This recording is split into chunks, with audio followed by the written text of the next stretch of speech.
Welcome back to Code Review Guru. My name is Light, and I'm basically taking you on my journey to obtaining the OSCP as well as the CSSLP.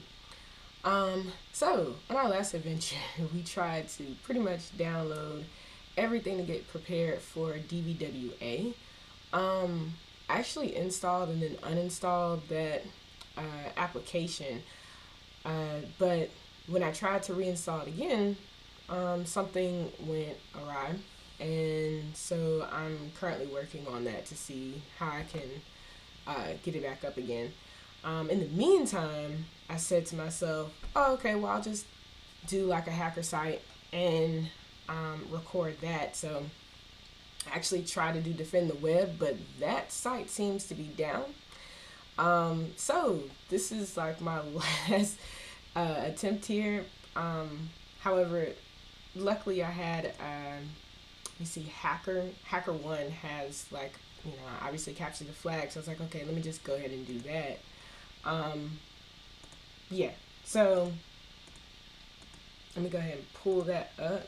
So I'm just basically going to do, in the meantime, while I'm trying to get everything prepared for DVWA, I'm going to just do a couple of Capture the Flag videos, pretty much like a playlist of all my solutions for these.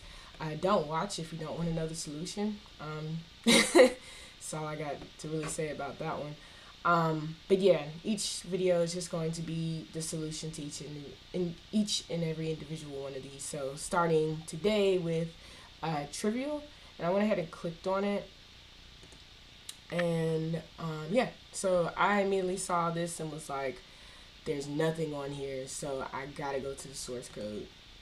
So I right click with source code, and boom, right here I see some CSS here, and to me it just literally gave me the answer, URL and background PNG. So I'm just thinking, okay, throw this in the URL,